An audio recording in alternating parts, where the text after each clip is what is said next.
Well, look what's back on the bench. TE40 out for its story, and first thing I noticed that the nut is cut too low, and I'm not happy with how it was left even after I had all the trouble with these two TE40s. And this is the guitar that has basically severed my buying relationship with Harley Benton.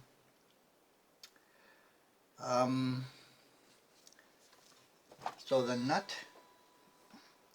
needs to go and replace it. I think I'll try to do a bone, and I think it definitely needs a shim in the neck. Now I know a little more about it since I worked on this a little over a year ago.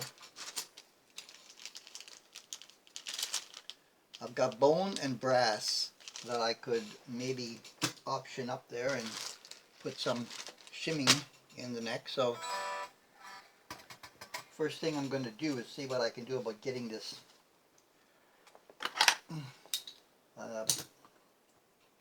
nut off of there. This one's kind of a Graph Tech or a new bone, you know, and I don't remember if I put that in or not. I think I might have. I think I got it off of something else, and I thought, well, I'll try it here. Kind of seemed to have worked at the time, but now, nah, not so much. What about the tuners on this? Oh yeah, these are locking tuners, and I don't remember the brand. But anyway, we are going to see what we can do about the nut first, and then the shim. And then I'm going to tell you the story, after I watch all my old videos, well, what the hell happened with this thing? Alright, the bone nut has been the decision. And what I wanted to say is, just because you buy pre-slotted doesn't mean they don't need to be shaped and back angled cut for a good break point before you can adjust the front edges. So I had to thin this out to fit this slot. The original new bone is 6 millimeters high. This one is only 5, so I had to, again, create a shim to glue down in the bottom of the slot, and I've thinned it out to fit the slot as well. So now it's time to install this and do some checking with the string heights. And what I'm going to do to start with is, I have a little block here somewhere, there it is. What I'm going to do is just kind of put that down in the slot, seat it properly.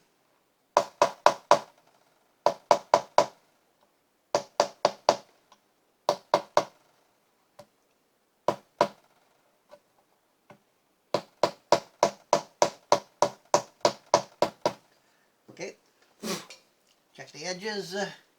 Good. Good. Alright, now I'm going to put the strings back up on top. Alright, I got the strings up, and we have, yes, we have height to play with to be able to adjust the tops down a little bit for each string. Yabba dabba doo. Stand by for that. And once I've got this done, I'm going to loosen up the strings again. I think I have a shim in here, but I don't think it's enough. So I am going to open it up and see if it needs a little adjustment down here in the pocket. Okay, I did not remove the neck but I did loosen the strings. I took off the bridge, and I did take some meat out from underneath the treble side to get it down where I wanted the action to be. It might still be a little tenuous, but we'll see. I do have some high frets right in this area, which are choking out string bends. And those will likely need to be taken down from the 12 to the end. The new nut seems to be working good. I've made what I hope is my last adjustment on the strings, and I have a circuit to show you. And it's still impossible to keep fingerprints off of black. I originally made these both volumes. They still are. But because I know more now than I did when I first modded this, when I was playing at the amp, I noticed I didn't appreciate the boominess, the low-end boominess of the neck pickup that much. And because I have gizmo boxes, I was able to determine that the neck pickup should have a gizmo filter. So this is an inline filter of a 4700 picofarad capacitor with a parallel 66K resistance. And that combination on the gizmo box gave me a modified resonance point, and it's brought the boominess down and made it more pleasant to my ears. And what I did here on the switch was I mounted it on the upper lugs of the push-pull.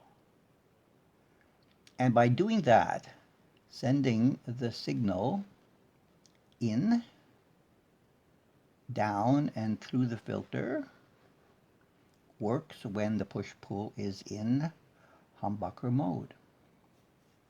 But when you pull up, this terminal and that terminal are shorted out, thereby making this go straight in. So in split mode, it's normal split, no filter, and the Fralin resistor still acts upon it as it did before. I've never done that before. The idea came to me today, and I decided, let's give it a try. And it works. So that's another mod that I've done to this guitar while I took it out to do the stories on it. Yep, you got it right. I'm actually taking the neck off. Number 2.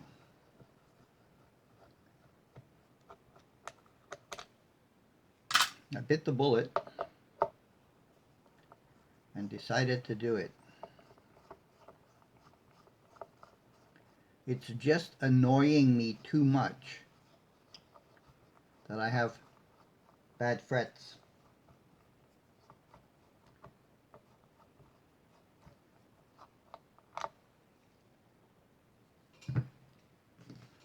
Are these holes big enough? Yeah, okay. Just barely.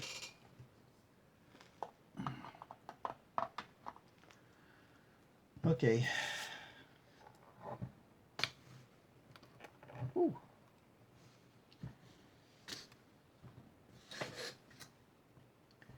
So there's a super shim in this neck. A whole lot of shim. 41 and a 37. I thought I had,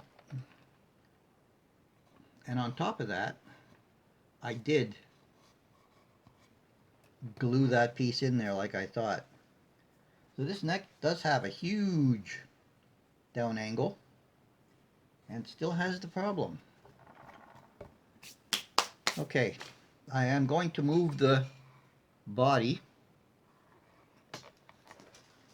with all of the strings attached to the other side to my other bench.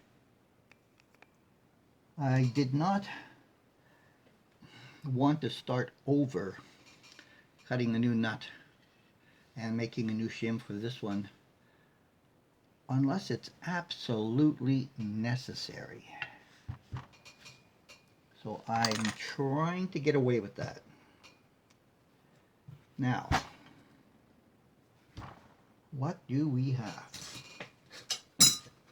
I suspect this is going to be the same problem as I saw on the other one.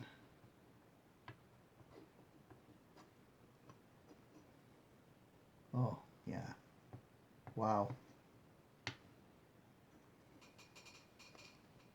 The fretboard is really not level at all. Look at that. I push on one end, I've got that much of a gap coming up at the front end.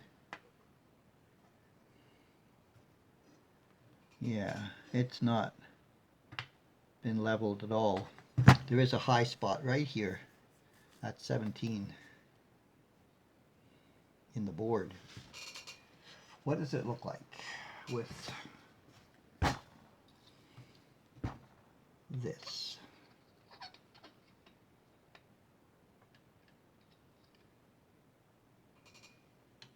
Yeah, I'm pivoting here. 19, no 17. I'm pivoting there, so it's because the board is higher right here than the rest of it. Damn. So we're going to have some work to do there. Let's see if the rest of these are looking pretty level. I think most of them are okay.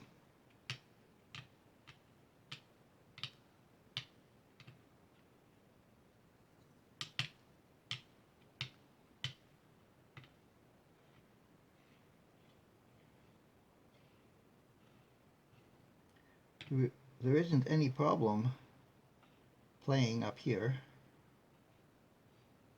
I mean, there's the tiniest little bit there. Not even a really big enough of a concern.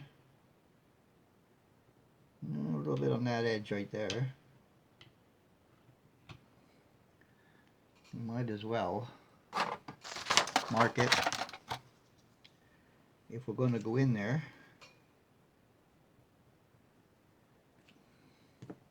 Anyway.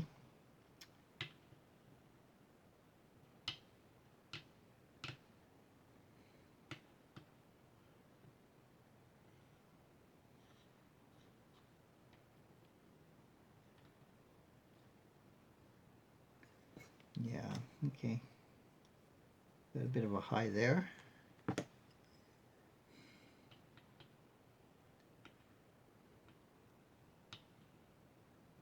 Oh, there are two.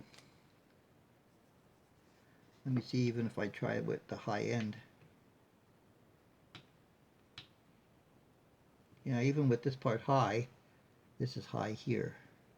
This is probably part of the choking condition that starts somewhere around here.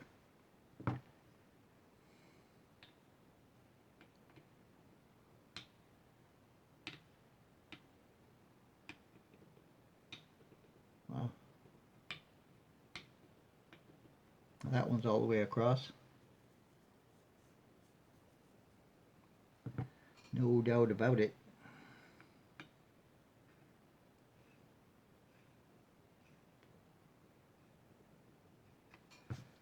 Now, when you get to here, it tells me this one is just a tiny bit higher than the other two, but from a whole board perspective, it's rocking there. Oh, on this one. This one's really super bad. Yeah, that one's really super bad. That's 19. Come on, right. Somebody suggested getting different color than black. I'm going to do that. Next opportunity.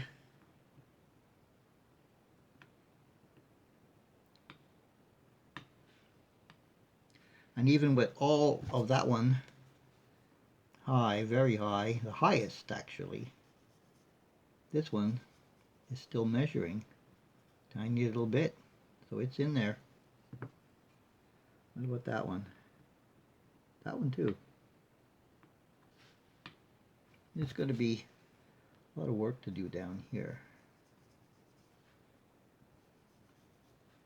I'm just going to mark them all.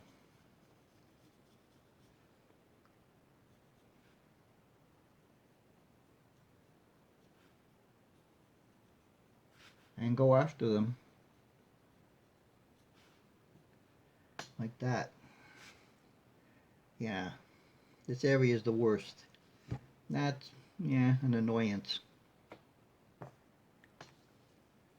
A little annoyance that way out there you got to just worry about. I'll get back to you. Now because the fretboard seems to have a little bit of a bump in it here, the choking I was getting from the strings bending up there, I had to get quite a bit aggressive with these frets back here, up there, whichever way you want to say it, using my sanding stone. Had to take a lot of meat off of them, especially down the center where it always is the highest, and that will try to avoid choking.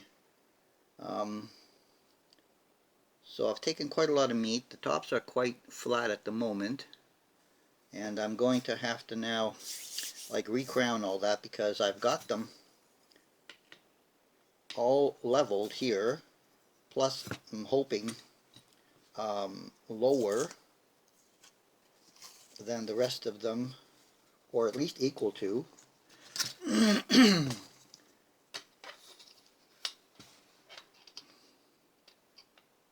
Yeah, the frets.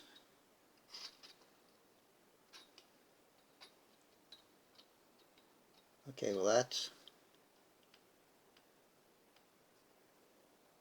got a little bit of a bounce there, and I'm not sure where it's bouncing. Let me see.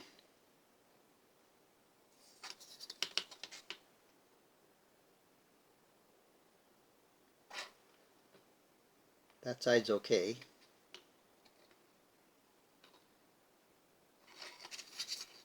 Let's just go from 10.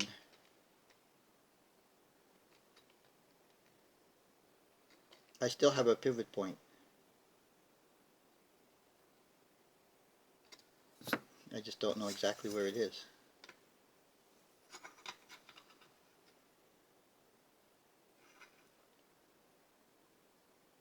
Okay. I think it's here. I think it's that one. I'm going to try just using the crowning tool. Cut these sharp edges off to start with. That helps with the sandpaper trick, not to have to do so much.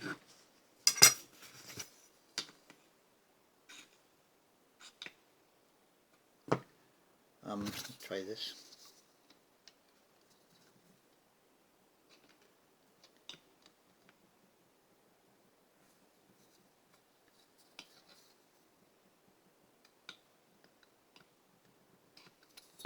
Try this one too.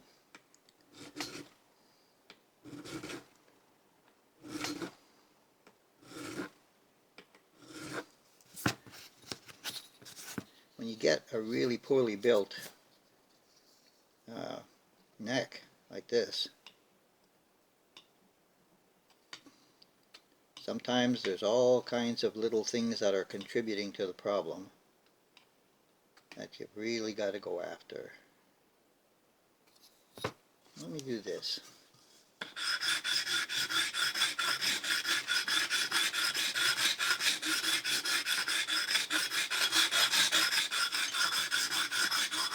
Now I know some people are probably cringing when they see me do that, but you know, it's not that bad.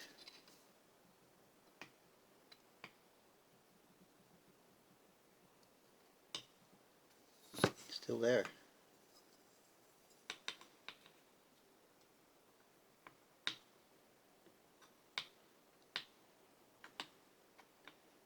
I think it's definitely this fret. Try this. There's one or two of them here that are just causing this problem. They're higher than all the rest. But when you check them, see, the thing is that when you check them like side by side like this, they could be okay, right? Because the other ones could be as high, and you don't get so much of a bounce. But I am getting a bit of a bounce on that one.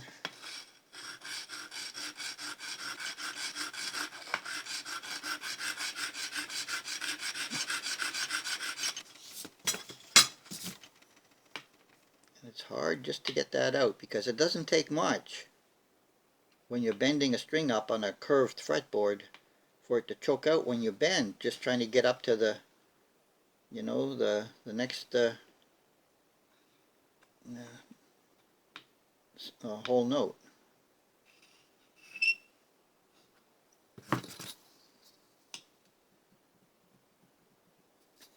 Yeah, you.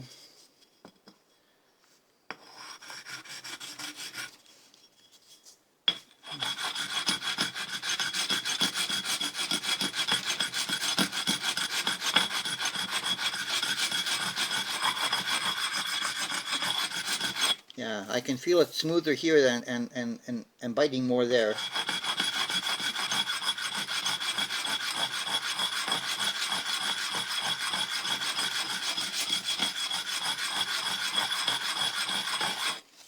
Okay, that's smoothing out a bit. Oh, much lower. Oh, now it's worse there. Damn.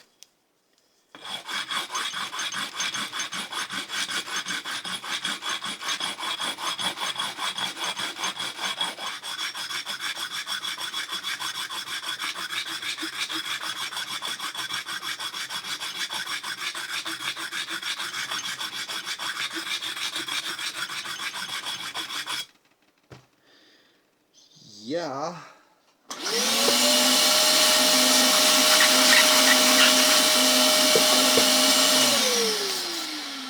I haven't taped it up yet at this point.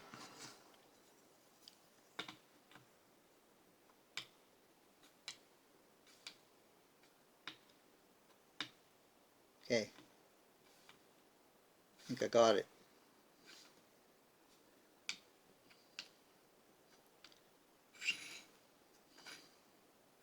Except for this. That might go down with the crowning file a little bit. Now once you start creating the crown,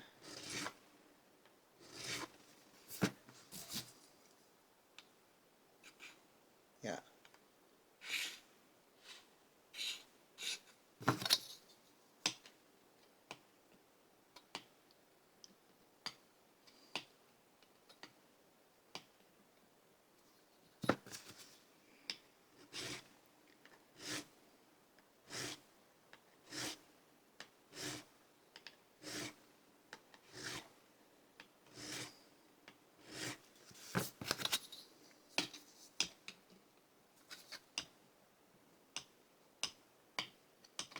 Alright.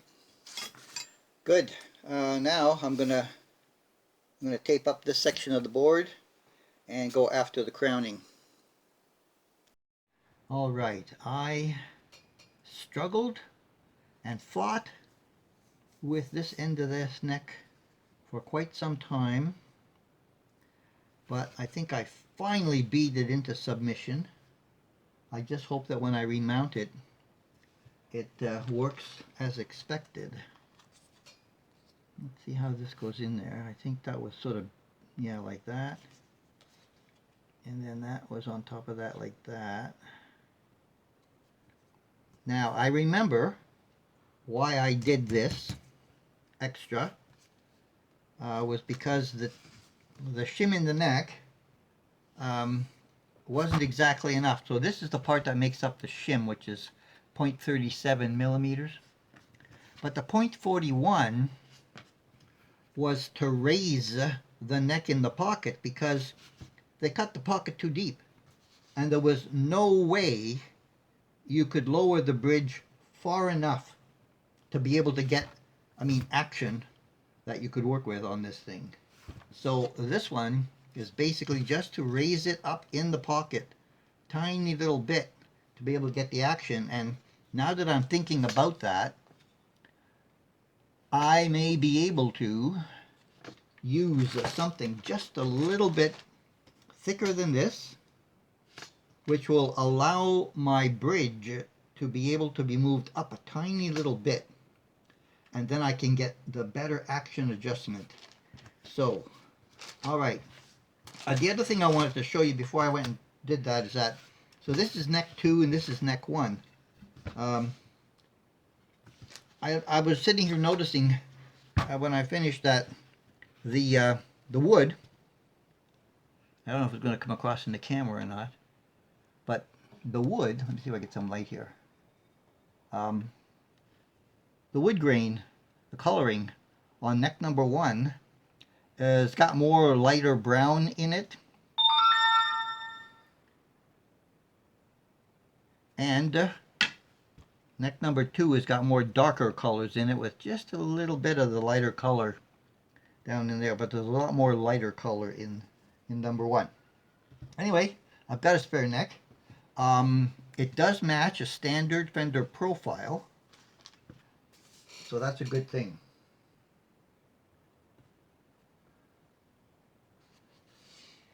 Anywho, now we have to move this out of the way, go put that back where it belongs, bring the body back and see what we can do. I guess I should put that somewhere. And see what we can do. And in the meantime, I'm also going to look for, see if I've got a little bit thicker, and that might give me the bridge adjustment I'm seeking. All right, stand by. I found a 0.46 millimeter piece of plastic that I'm going to use as a shim in this neck.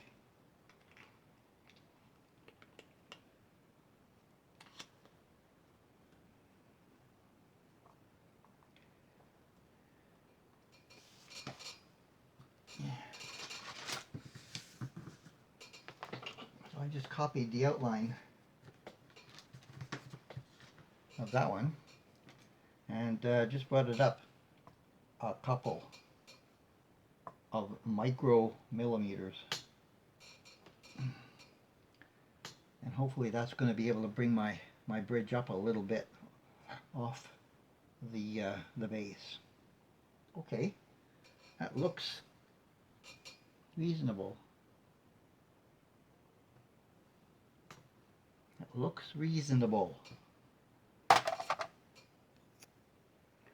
There's a remarkable difference between a 0.41 and a 0.46. It allowed me to be able to get the bridge to sit up off the body quite a bit and still get what I would normally call close to my action. I removed the 0.37 as a test to see how it was going to sit. It's looking pretty good right there. So I need the tension to build up on the neck a bit here. See how it goes. Before I put another high E string on it. So we're in a holding pattern till I come back.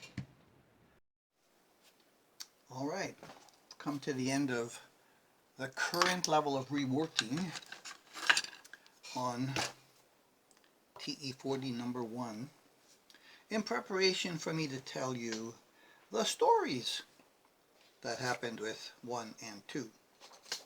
Now, after doing the neck pocket change, I went and fitzed around with it at the amp, and turns out I didn't really like the sound of the bridge pickup either. I thought it was also a little too dark. So what I did was this. I went in and I did exactly the same thing on the bridge pickup. Yeah, let me show you. On the bridge pickup, as I did on the neck pickup, I put in an inline filter using the Gizmo box. And this one's got a 500K with a 3300 picofarad to change the resonant point where I wanted it to go, to where my ear liked it. So now both pickups have the filters. Basically, yeah, you don't even know they're in there. I've got the action I want, and it plays really good, except even after I took all that meat off of here, it's still choking out up here. Oh, maybe it was just a little bit more, because this is like a 12 down here and a 9.5 up here, and that's really strange, because usually it should be 9.5 here and a 12 up there, so that when you want to bend there, you don't run into those frets. This fretboard seems like it was built backwards, you know. But without that problem here of bending, it plays nice, it sounds good in both